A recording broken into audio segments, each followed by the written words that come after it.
Hey guys, tonight we explore the topic of how the most incompetent generals and leaders lost their kingdoms in medieval history. Myself, me mum, my dog. We all love to romanticize medieval warfare, the gleaming armor, the heroic charges, the noble sacrifices. But here's the uncomfortable truth. Some of the most catastrophic military disasters in history weren't caused by superior enemy tactics or impossible odds. They were caused by sheer, breathtaking incompetence, by commanders so stunningly inept that they didn't just lose battles, they lost kingdoms, empires, and tens of thousands of lives in the process. Tonight, you're not going to read about these failures from a comfortable distance. You're going to live them. You're going to feel what it was like to serve under leaders who treated warfare like a game of reputation, where your life was the ante they were all too willing to bet. So before you get comfortable, take a moment to like the video and subscribe, but only if you genuinely enjoy what I do here.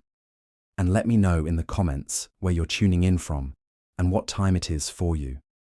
It's always fascinating to see who's joining us from around the world. Now, dim the lights.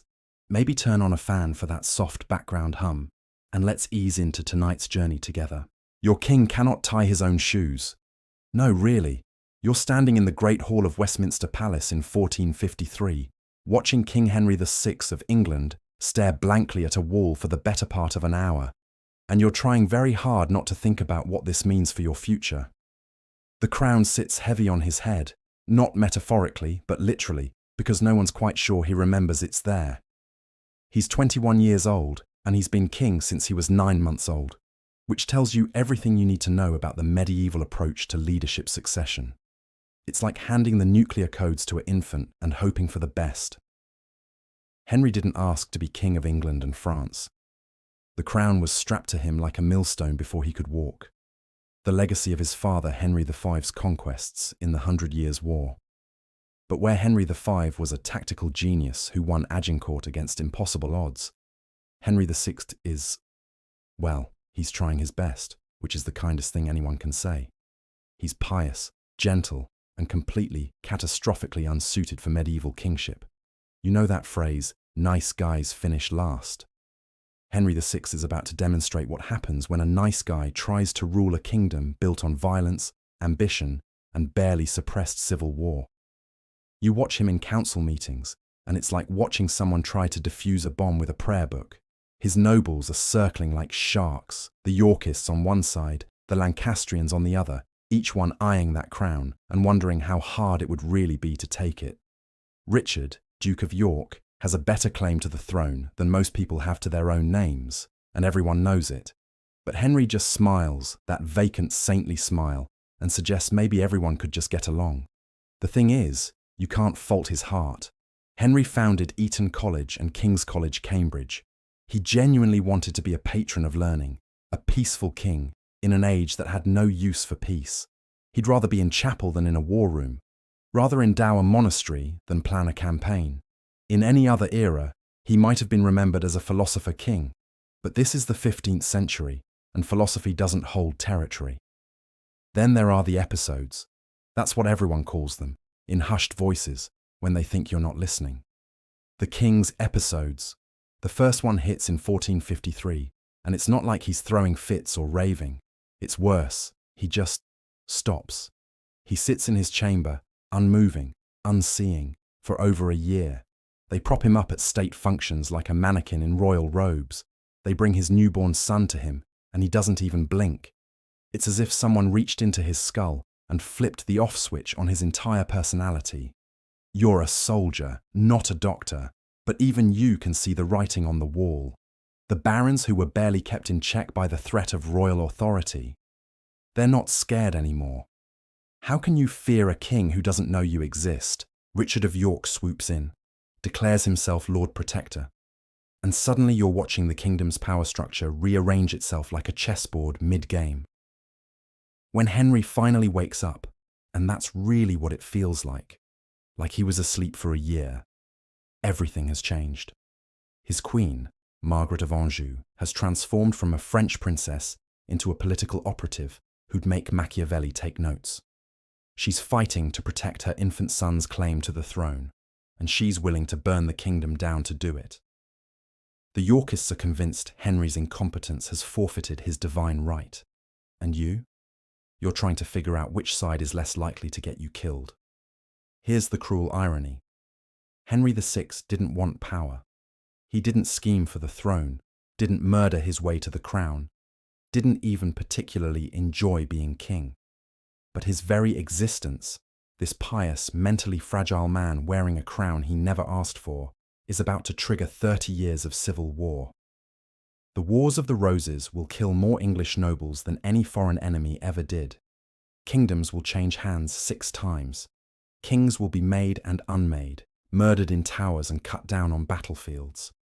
And at the center of it all is your king, Henry VI, who just wanted to pray and build schools.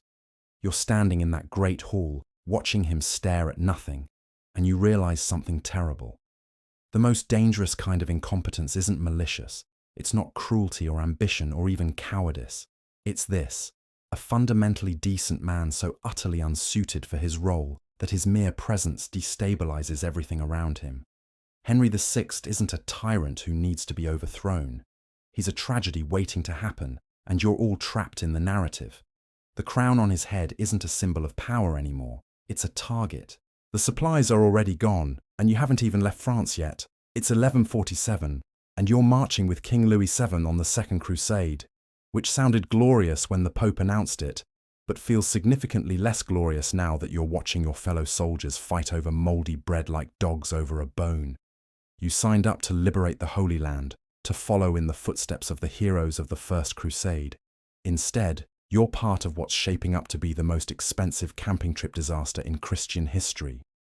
Louis VII is 30 years old, pious as a monk, and has made every single wrong decision a military commander can make before the campaign has even properly begun.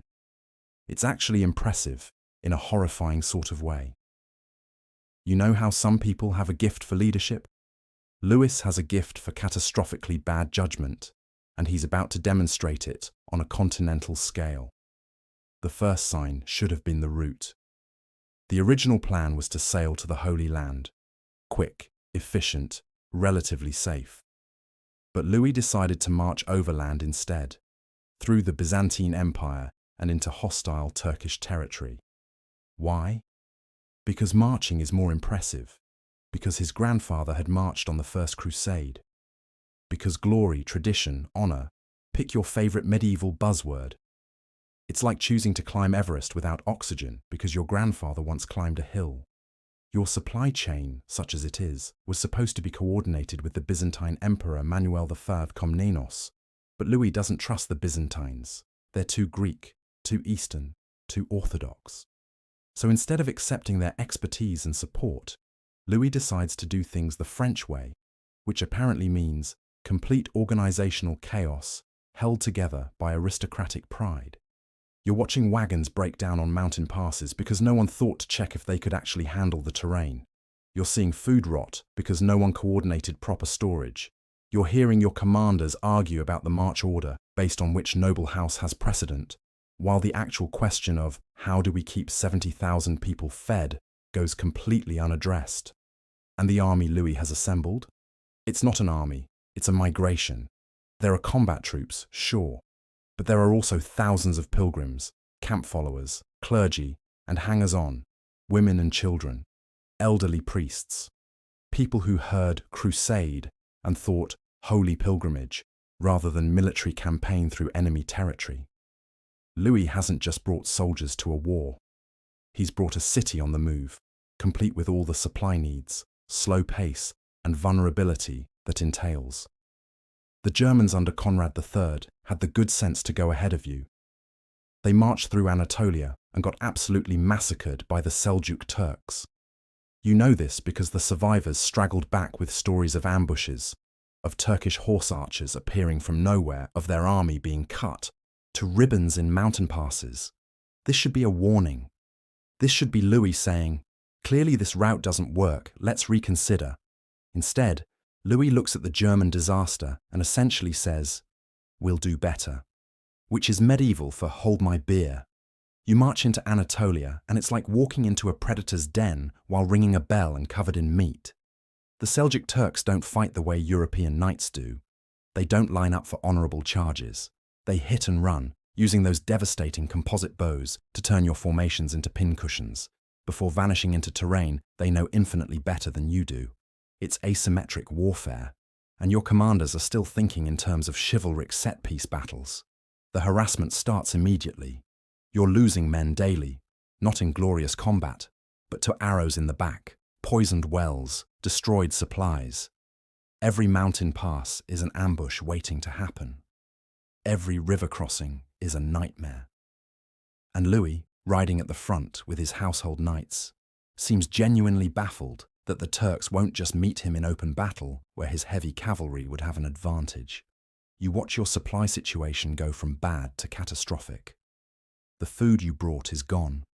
The land you're passing through has been stripped bare, either by the Turks denying you resources or by the Germans who came through before you.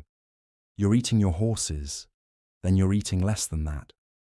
Men are dying of starvation and disease faster than from enemy arrows, and you're not even halfway to your destination. At Mount Cadmus, everything falls apart. Your army is strung out along a mountain pass, exactly the kind of terrain you should never, ever allow yourself to be caught in. The vanguard pushes ahead too fast. The rearguard falls behind. The middle, where you are, is stretched thin and vulnerable. And Louis, he's with the vanguard, probably thinking about the glory of being first. The Turks hit you like a hammer. Arrows pour down from the heights, positions your scouts should have secured but didn't because Louis didn't want to slow down the march. You watch the supply train get obliterated. You watch pilgrims who had no business being on a military campaign get cut down in droves. The army doesn't just take casualties. It disintegrates. Thousands die at Mount Cadmus. Not thousands of soldiers, thousands of people.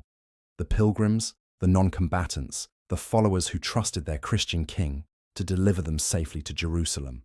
They die in a mountain pass in Anatolia because Louis VII confused pride with strategy. And here's the kicker. You're not even fighting for territory. You're not defending your homeland. You're thousands of miles from France, dying in a foreign land because your king chose the scenic route. When you finally limp into the port of Italia, you're no longer an army. You're a mob of starving, traumatized survivors. Most of your forces are gone. Your supplies are gone. Your morale is gone. And you haven't even reached the Holy Land yet. Louis eventually abandons most of the remaining pilgrims, can't afford to transport them all by sea, and they either die waiting or get enslaved by the Turks. The Second Crusade will go down as one of the most spectacular failures in medieval military history. And it failed right here before it really began, because a king chose pride over pragmatism. You're starving, exhausted, and watching your fellow soldiers die of wounds and dysentery, and you can't help but think, this was all preventable. Every single death could have been avoided with basic logistics and a more sensible route. But glory doesn't march by sea. The veteran is about to get himself killed for telling the truth. You're standing in the command tent outside Manzikert in August 1071, watching Captain Basileus, a grizzled officer who survived 20 years of Byzantine campaigns, point at the map with a scarred hand and explain very carefully why Emperor Romanos IV of Diogenes is about to march his army into a meat grinder. And you can see it in the emperor's face. He's not listening. He's already decided. The truth is just an inconvenience. Basileus is pointing to the terrain reports. The Seljuks under Alp Arslan are using the land itself as a weapon, Basileus. They've scorched the earth ahead of us. No forage, no water sources that aren't poisoned. They want us exhausted before we ever see their main force. He traces a line on the map. And these reports of their army splitting up, it's a feint. They're drawing us in. You've seen this play before. You watched it in the planning sessions, in the small decisions that seemed insignificant at the time, but are now adding up to catastrophe. Romanos IV is not a bad man. He's actually a capable soldier, which makes this so much worse. He led successful campaigns before this, but somewhere between Constantinople and the Armenian highlands, his judgment has curdled into arrogance. We have the finest heavy cavalry in the world, Romanos says, and you can hear the dismissiveness in his voice. Alp Arslan is running from us. Every report shows his forces retreating. We pursue, we catch them, we crush them. This is not complicated. Basileus's jaw tightens. You know what he's thinking, because you're thinking it too. Those retreating forces are Turkish horse archers, and retreat is their primary tactical doctrine. It's like saying the tide is running from the shore. They fall back, you advance, you overextend, and then they turn around and destroy you. It's what they did to the Arabs. It's what they did to the Persians. It's what they're about to do to you. Basileus, another officer, ventures. Younger, less experienced, but you can hear the desperation in his voice. Our mercenary contingents are unreliable. The Normans, the Pechenegs, the Turkic auxiliaries. Their loyalty depends on victory. If we're caught in a disadvantageous position, then we won't be caught in a disadvantageous position, Romanos snaps. I didn't come this far to turn back because of cowardice dressed up as caution. And there it is. The word that ends all rational military discussion. Cowardice, the medieval trump card. Once that's been played, anyone who advocates for prudence might as well be advocating for surrender. You're not being strategic, you're being scared. Never mind that there's a very good reason to be scared. You glance at the other officers. Some are nodding along with Romanos, either because they genuinely believe him, or because they're smart enough to know that contradicting an emperor is career suicide. Others have that 1,000-yard stare of men who know they're doomed but can't do anything about it. You fall into the latter category. The intelligence reports have been consistent.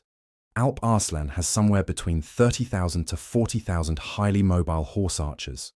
Your force is larger, maybe 60,000 men, but it's a nightmare coalition of Greeks, Normans, Pechenegs, Turks, Georgians and Armenians, half of whom hate each other only slightly less than they hate the Seljuks. It's not an army. It's a temporary alliance held together by Byzantine gold and imperial authority, and both of those things are about to be tested to destruction.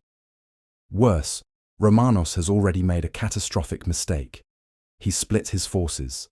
He sent a significant portion of the army under Tarchanaiots on a separate mission, which means you're going into battle significantly undermanned.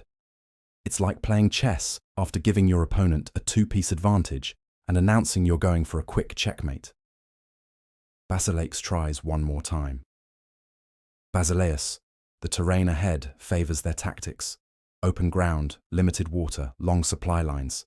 If they employ the feigned retreat, enough! Romanos's voice cuts through the tent like a blade. I have made my decision. We march at dawn. We will bring Alp Arslan to battle, and we will remind the world why Rome is eternal. Rome is eternal. You want to point out that Rome fell 500 years ago, that Constantinople has been calling itself Rome, like a divorced person still wearing their wedding ring. But you're not suicidal. Besides, Romanos knows the history.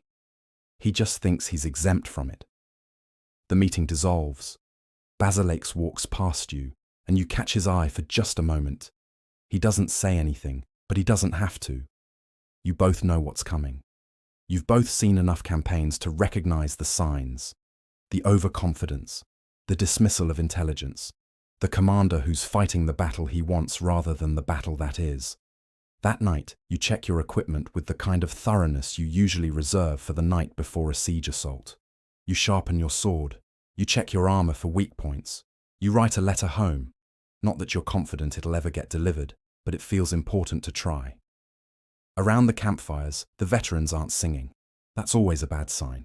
When soldiers who've seen combat go quiet, it means they're doing the mental math on their survival odds and not liking the answer. The younger troops, the ones on their first or second campaign, are still boasting about what they'll do to the Turks. You remember being that naive. It feels like a lifetime ago. One of the Norman mercenaries, a Frankish knight named Robert, who you've drunk with a few times, sits down next to your fire. What do you think? He asks in his accented Greek.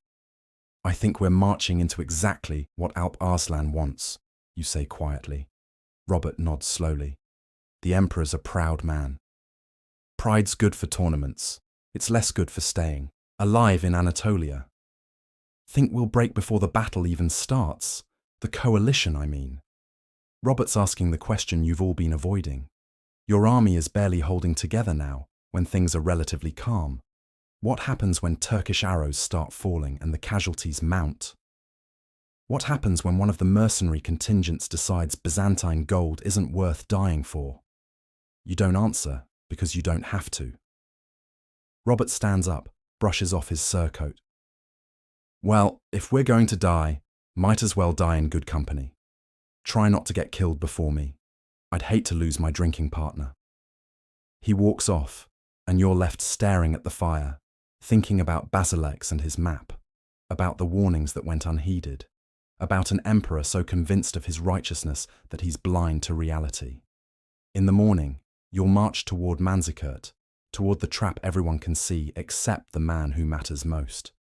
And all you can do is follow orders and pray you're wrong about what comes next. Spoiler, you're not wrong. Your general thinks mountains are a suggestion, not an obstacle. It's 1476, and you're part of Charles the Bold's Burgundian army, marching through the Swiss Alps in winter because your duke has confused military strategy with a personal vendetta. Charles didn't get the nickname the Bold for his caution.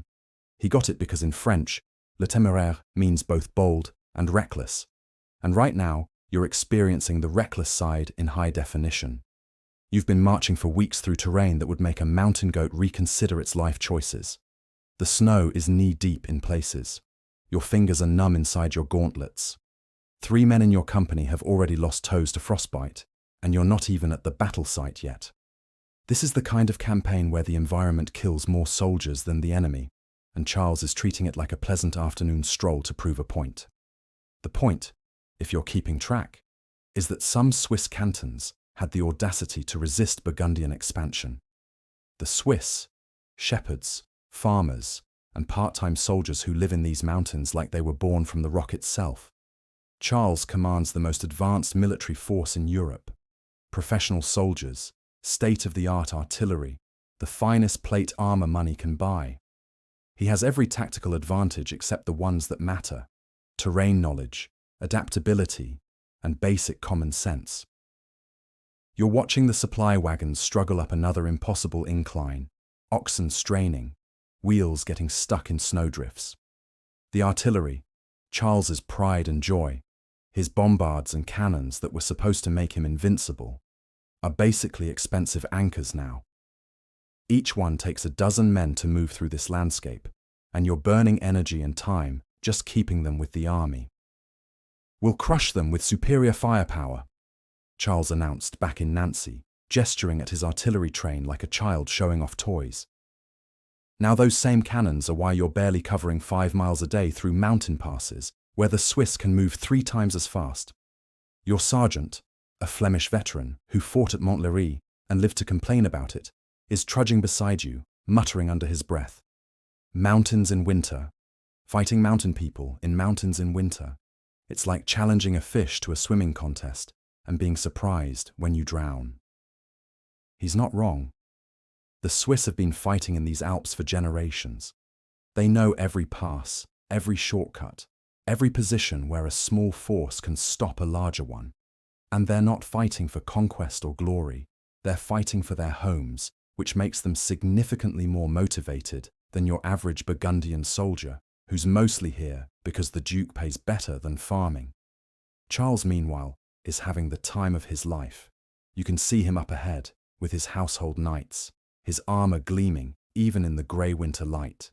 He's 33 years old, ruler of one of the richest territories in Europe, and he genuinely believes he's the next Charlemagne. Never mind that Charlemagne didn't get himself killed fighting Swiss peasants. Details. The Duke's plan, and you use that term loosely, is to besiege Swiss towns until they submit, then move on to the next one, gradually crushing resistance through sheer overwhelming force.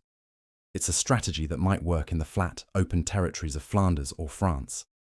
In the Alps, it's like trying to fight a guerrilla war with parade ground tactics. You're approaching Grandson, one of the Swiss towns Charles is determined to capture, and already the signs are bad. The scouts are reporting Swiss forces gathering in the hills.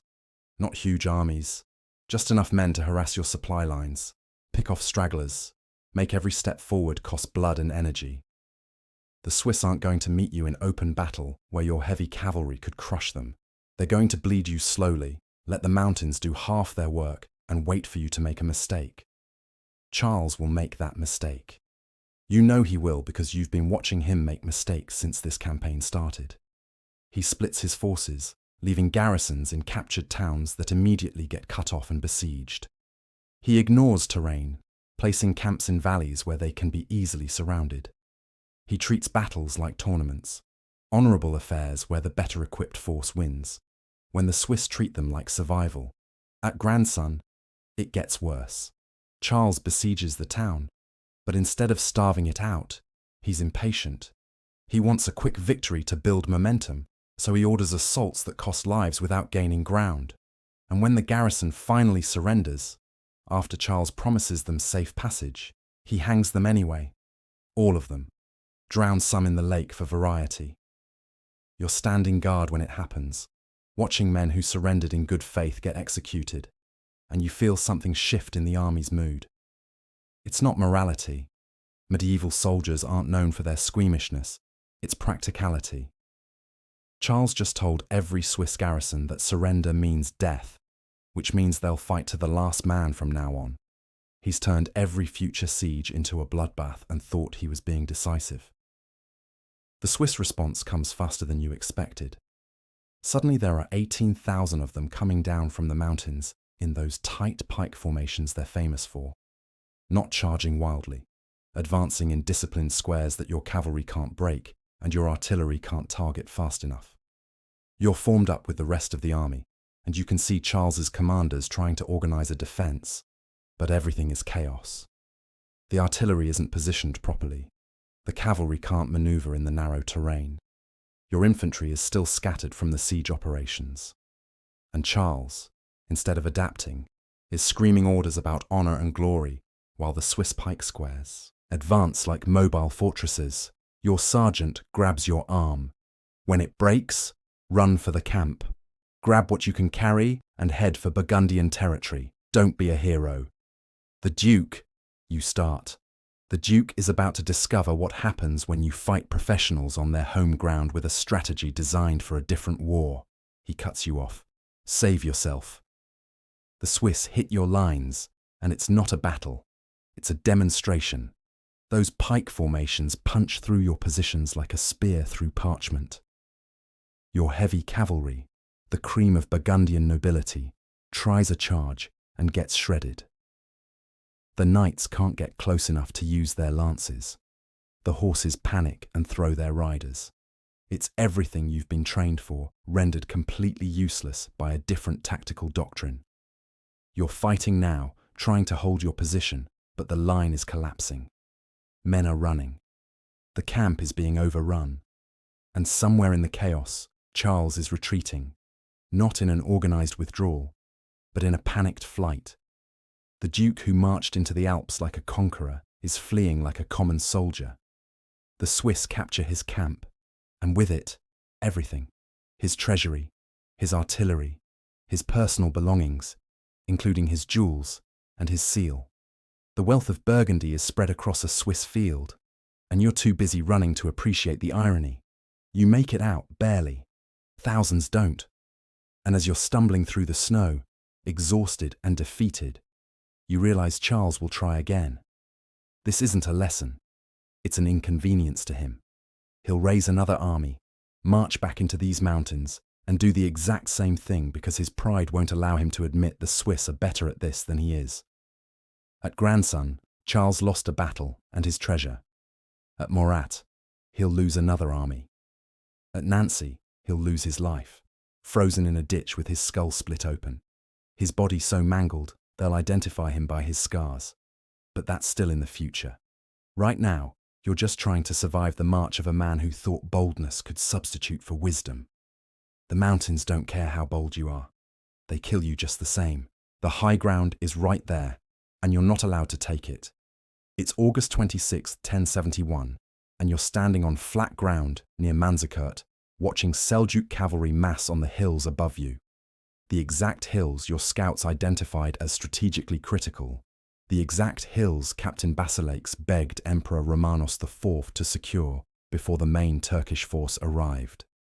But Romanos wanted to push forward, to bring Alp Arslan to battle quickly, so here you are, in a valley, exposed, with the enemy holding every advantage. You've been a soldier long enough to know what's about to happen. You've heard the stories from the Eastern campaigns, from veterans who fought the Turks and lived to warn others. The Seljuks don't fight like Europeans. They don't form shield walls or charge in neat lines. They swarm, they feint, they retreat, and when you chase them, because you will chase them, they turn around and slaughter you. Steady, your officer says, but his voice has that tight quality that means he's as nervous as you are. The Byzantine formation looks impressive on paper. Heavy cavalry in the center, infantry on the flanks, mercenary contingents spread throughout. It's the kind of army that should dominate a set-piece battle. But you're not getting a set-piece battle.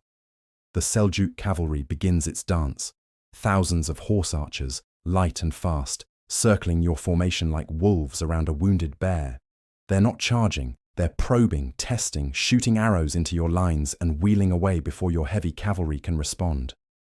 It's death by 1,000 cuts, and there's nothing you can do but stand there with your shield up and watch men around you sprout arrows like some grotesque garden.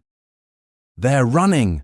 someone shouts as a group of Turkish cavalry breaks away, galloping toward the horizon. You watch the Byzantine cavalry commanders' faces light up. This is it, the breakthrough they've been waiting for. The enemy is fleeing, except they're not fleeing. You know they're not fleeing. Every veteran in this army knows they're not fleeing. But Romanos gives the order anyway. Pursue them. Cavalry, forward. Your heavy cavalry thunders off in pursuit, their armor glinting in the sun, lances ready. They look magnificent. They look unstoppable. They look like they're riding straight into a trap that a child could see from a mile away. And sure enough, 2 miles out, the fleeing Turks turn around. Suddenly, there are thousands more appearing from dead ground, from behind hills, from positions they'd carefully prepared. Your cavalry is surrounded, cut off from the main force, being shot to pieces by archers they can't catch and can't escape. Back in the main formation, everything is falling apart. The Turkish pressure hasn't let up. It's intensified. Arrows are falling like rain now. Men are screaming. Horses are panicking. And your mercenary contingents are starting to do the mental math on whether Byzantine gold is worth dying for. The Pecheneg cavalry on your left flank breaks first. They're Turkic themselves. They understand these tactics intimately, which means they also understand how thoroughly you're losing. They wheel away from the formation and ride off, not toward the enemy, but towards safety. Just like that, your entire left flank is gone. Then the Turkic auxiliaries, then some of the Norman mercenaries. The coalition army that Romanos assembled is dissolving like sugar in water, each contingent deciding independently that this isn't their fight anymore. You can't even blame them. You'd run too if you weren't hemmed in by the collapsing formation. "Hold the line!" your officer screams. But there is no line anymore. There's just a shrinking circle of Byzantine troops being systematically destroyed by an enemy that refuses to close and finish you quickly. The Seljuks are patient.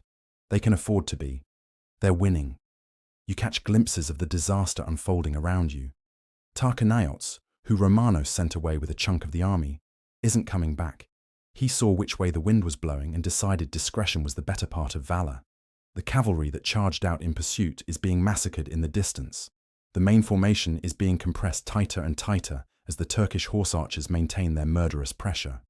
Emperor Romanos IV himself is fighting now, his personal guard surrounded, trying to rally troops who are too busy dying to be rallied. You almost admire his courage. He's not running, not abandoning his men. He's here, in the thick of it, which is commendable right up until you remember that his decisions put you all here in the first place. An arrow takes the man next to you in the throat. He goes down gurgling and you step into his position mechanically. The Seljuk cavalry is everywhere now, a wheeling mass of mounted archers who strike and fade, You can't fight them. You can't even reach them. You're just a target. The sun is setting, which somehow makes it worse. You've been fighting. No, you've been dying. All day. And the Turks show no signs of fatigue. Why would they? They've been doing this for centuries.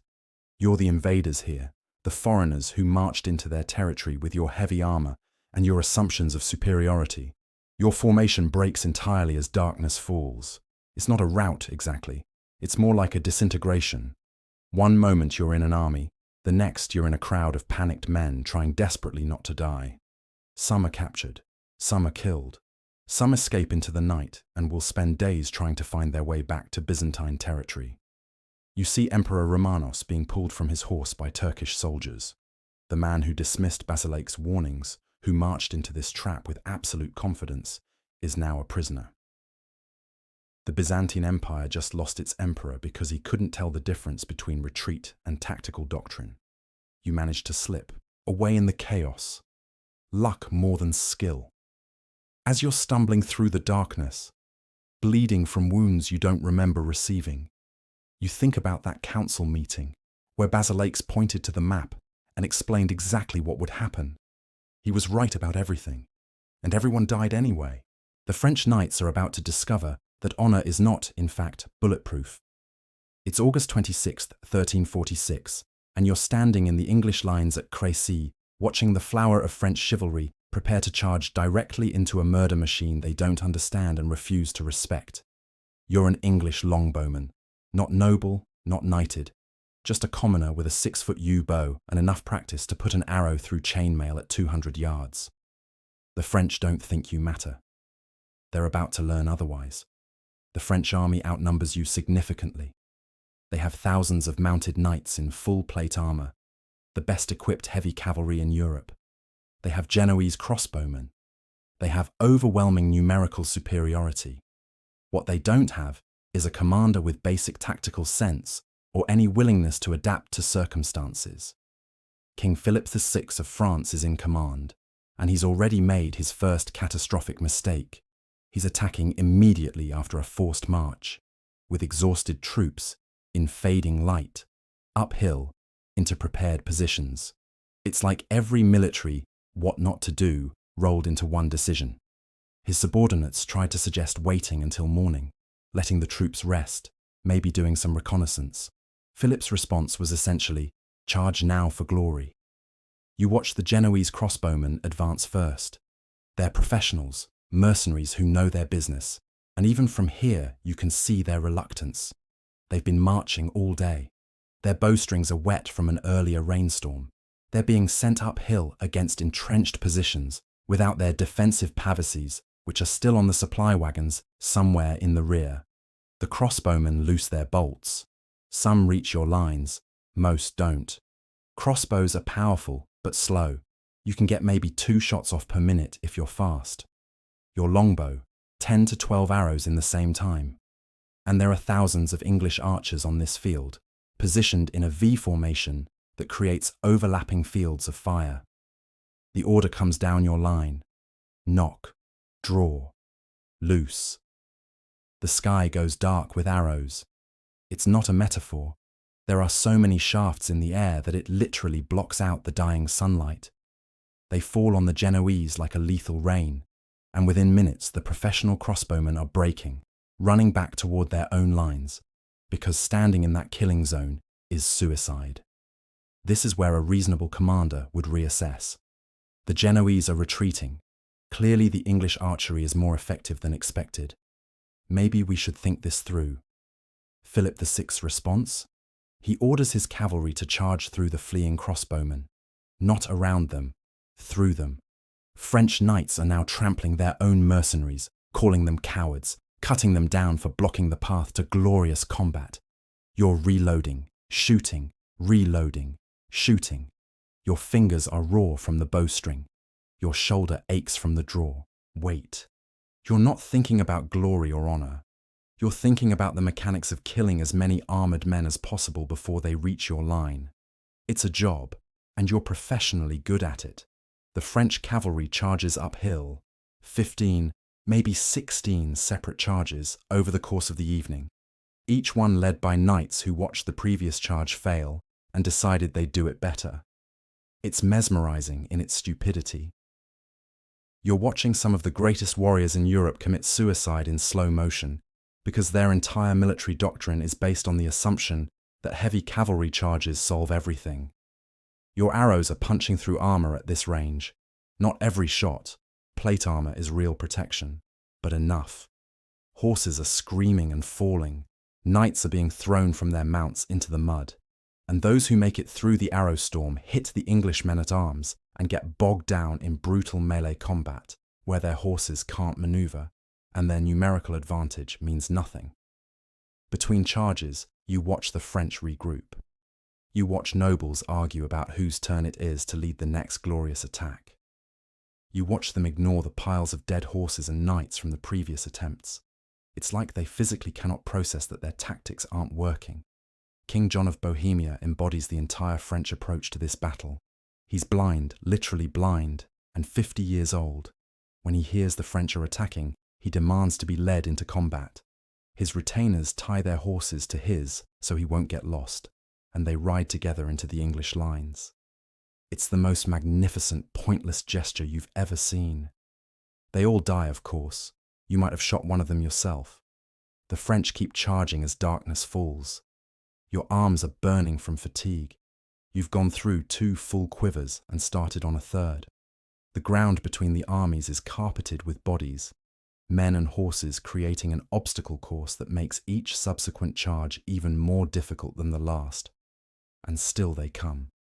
French knights, convinced that this charge will be the one that breaks through, that their courage and nobility will somehow overcome arrows and defensive positions and basic military reality. You almost feel bad for them. Almost. It's hard to feel too sympathetic when they're trying to kill you.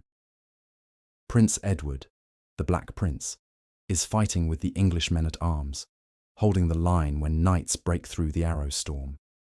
At one point he's in trouble, and his father, King Edward III, is asked to send reinforcements.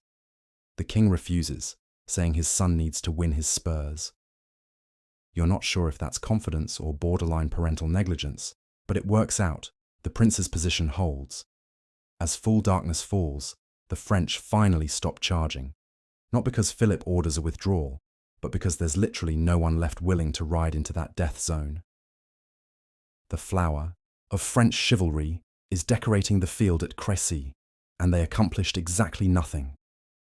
11 princes dead, counts and dukes beyond counting, thousands of knights and men-at-arms, all because Philip VI couldn't adapt his tactics, couldn't accept that warfare was changing, couldn't overcome the medieval addiction to glorious cavalry charges, even when those charges demonstrably didn't work. You sit down in the mud finally and look at your hands. They're bleeding from the bowstring, covered in blisters that have burst and bled and burst again. You're a peasant with a stick and some string, and you just helped destroy the greatest military force in Europe. The French will lose more battles this way, Poitiers, Agincourt, each time convinced that this time the cavalry charge will work. It never does. You're not in a battle anymore. You're in an abattoir, and you're the livestock. It's 1117, and you're a Venetian soldier under Duke Ordelafo Falier, surrounded in the streets of Zara after your commander decided that tactical caution was for people without sufficient faith in Venetian superiority. The Duke is dead now, killed in the first wave of his own poorly planned assault, and you're discovering that dying for someone else's vanity feels exactly as pointless as you always imagined it would. The assault on Zara should never have happened. The city was fortified, well defended, and holding out against a siege that was actually working. Starvation would have delivered victory in weeks, maybe a month. But Falier wanted glory now, wanted to be the Duke who took Zara by storm, so he ordered an assault with inadequate preparation, insufficient siege equipment, and what can only be described as aggressive optimism, substituting for military strategy. You went over the walls in the first wave because that's what soldiers do. You follow orders even when those orders are suicidal. The ladders were too short. The covering fire was inadequate. The defenders were ready and waiting. Within minutes, The assault turned into a slaughter, with Venetian soldiers being cut down on the walls, pushed off ladders, trapped in killing zones the defenders had spent months preparing. Duke Falier died early, which at least spared him from watching his grand plan collapse into chaos. An arrow took him, quick, relatively clean, the kind of death that gets romanticized in songs. You're not going to get that kind of death. You're going to get the messy, brutal, terrified kind that nobody writes poems about. The Venetian assault broke, but not before hundreds of soldiers pushed deep into the city, driven forward by momentum and the press of bodies behind them. Now you're cut off, surrounded in a residential quarter that's become a maze of death. Every window could hide a crossbowman. Every corner could conceal soldiers waiting to ambush. The locals have joined the fighting, not soldiers, just angry citizens defending their homes with whatever weapons they could grab. You're with maybe 40 other Venetians, trapped in a courtyard, trying to figure out how to survive the next 5 minutes. Someone suggests surrendering. Someone else points out that the defenders watched you kill their people during the assault and might not be in a merciful mood. You're all thinking the same thing. You're going to die here because Duke Falier couldn't wait a few more weeks. The fighting is close quarters brutality.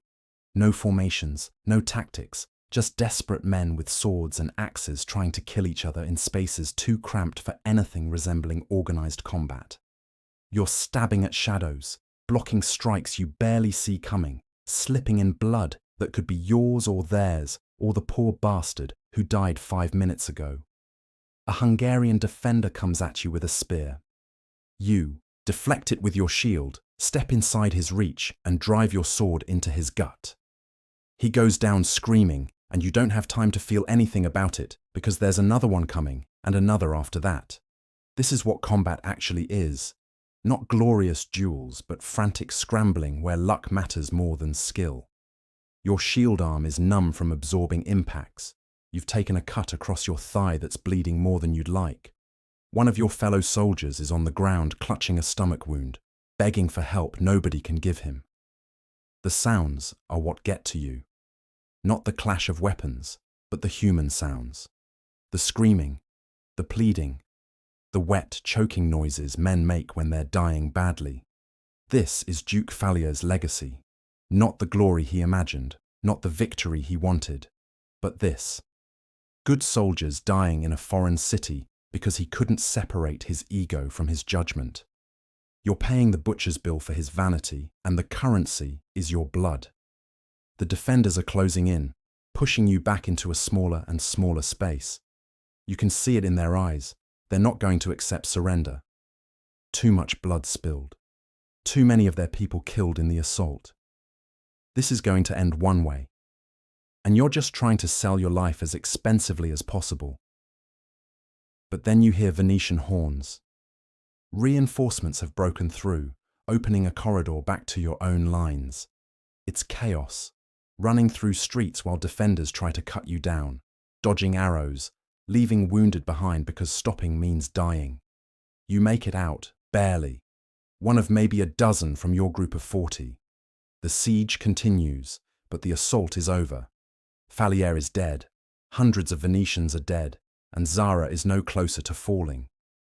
Eventually the city will surrender through negotiated terms.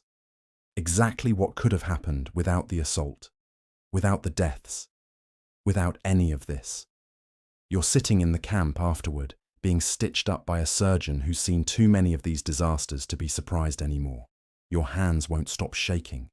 You keep seeing that defender's face as you killed him. Keep hearing your fellow soldiers screaming as they died in that courtyard.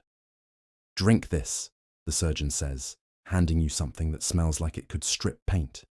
You drink it anyway because physical pain is easier than remembering.